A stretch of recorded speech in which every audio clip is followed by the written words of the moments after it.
پاکستان اور South Africa کے درمیان 3 T20 میچوں کے سلسلے کا پہلا میچ 28 اکتوبر کو پنڈی کرکٹ اسٹیڈیم میں کھیلا جائے گا۔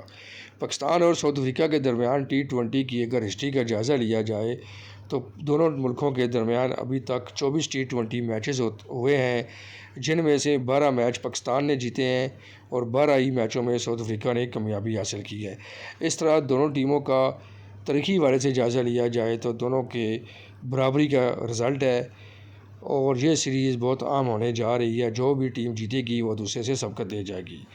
بات کرتے ہیں دونوں ملکوں کی ٹیموں کی، تو پاکستان کی ٹیم ایک ایکسپیرینس اور تجربہ کار کھلاڑیوں پر مشتمل ہے جس کی قیادت سلمان علی آقا کر رہے ہیں، جبکہ ساؤتھ افریقہ کی ٹیم بڑے کھلاڑیوں کو ریسٹ دیا گیا ہے اور نسبتاً نوجوان کھلاڑیوں پر مشتمل ہے۔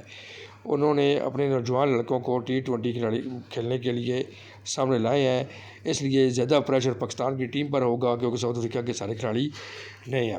پاکستان کی ٹیم کی اگر بات کی جائے تو ساؤتھ افریقہ کے خلاف بابر اعظم ایک شاندار سنچری بھی اسکور کر چکے تھے، اس لیے بابر اعظم جو پاکستان کی طرف سے ساؤتھ افریقہ کے خلاف سب سے زیادہ رنز بنا چکے ہیں T20 میں، اس لیے وہ اس پورے 3 میچوں کی سیریز میں سب سے عام کھلاڑی تصور کیے جا رہے ہیں۔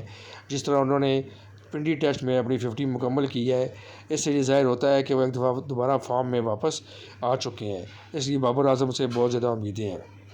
دوسرا پاکستان کا عام کھلاڑی بالر شاہین شاہ افریدی ہیں۔ شاہین شاہ افریدی کی کارکردگی T20 میچز میں ساؤتھ افریقہ کے خلاف بہت اچھی کارکردگی ہے۔ انہوں نے ساؤتھ افریقہ کے خلاف کافی وکٹیں لے رکھی ہیں، اس لیے وہ بھی ٹاک آف دا ٹاؤن ہوں گے، ان کے اوپر سب کی نظر ہوگی۔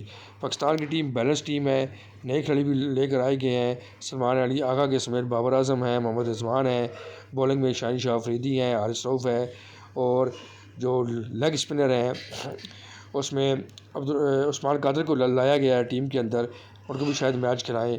اس طرح پاکستان کی ٹیم جو ہے سائے مجوب ہیں، بہت ہی بیلنس ٹیم ہے اور جس سے یہ ظاہر ہوتا ہے کہ پاکستان T20 سیریز جیت سکتی ہے۔ پنڈی اسٹیڈیم کی بات کی جائے تو پنڈی کی وکٹ ہمیشہ سے ہی بیلنس وکٹ ہوتی ہے، اس لیے جو ٹیم پہلے ٹاس جیتے گی اس ٹیم کی کوشش یہی ہوگی کہ وہ پہلے کھیلے، اور 170-180 رنز پنڈی کرکٹ اسٹیڈیم میں آسانی سے بنتے ہیں، اور جو بعد میں ٹیم کھیلتی ہے اس کو لائٹس میں کھیلنے میں تھوڑی پرابلم پیش آ سکتی ہے، لیکن ڈیو فیکٹر بھی ہوتا ہے، اس لیے جو ٹیم ٹاس جیتتی ہے اس کی کوشش یہی ہوتی ہے کہ وہ پہلے خود بیٹنگ کرے۔ اس طرح اگر ساؤتھ افریقہ کی ٹیم ٹاس جیت کر پہلے بیٹنگ کرتی ہے تو اسے پاکستان کو ٹف ٹائم دینے کے لیے 170 سے زیادہ رنز بنانے ہوں گے۔ اس طرح ہی سیم کنڈیشن پاکستان کی بھی ہے، اور پاکستان اور ساؤتھ افریقہ کے درمیان ہمیشہ سے ہی T20 میچز بڑے کانٹے دار ہوتے رہے ہیں، اس لیے اس سیریز کو بھی بہت ہی اہم تصور کیا جا رہا ہے۔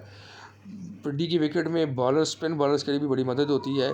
پاکستان کے پاس بھی اچھے اسپن بالرز ہیں، ان کا ساؤتھ افریقہ کے جو کی پلیئرز ہیں ان میں شمسی بھی ہیں، شمسی کو بھی موقع دیا جائے گا، وہ بھی T20 کے اچھے آل راؤنڈر ہیں۔ اسی طرح ان کے ربادہ بالر بہت اچھے ہیں، وہ بھی پاکستان کو ٹف ٹائم دے سکتے ہیں۔ اوورآل اگر اسٹیٹس کی بات کی جائے تو پاکستان کی جو ابھی یہ ٹیم ہے T20 کی، وہ پیپر کے اوپر ساؤتھ افریقہ سے مضبوط ہے۔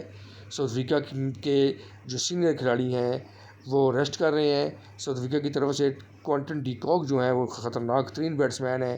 اگر پاکستان کو ساؤتھ افریقہ کو کم رنز پر روکنا ہے تو ڈی کاک کو بھی روکنا ہوگا، کیونکہ اگر وہ پاور پلے پورا کھیل جاتے ہیں تو تیزی سے رنز بنانے والے کھلاڑی ہیں اور اسکور بورڈ کو ہمیشہ متحرک رکھتے ہیں۔ امید کرتے ہیں کہ پاکستان کی ٹیم T20 سیریز جیت جائے گی۔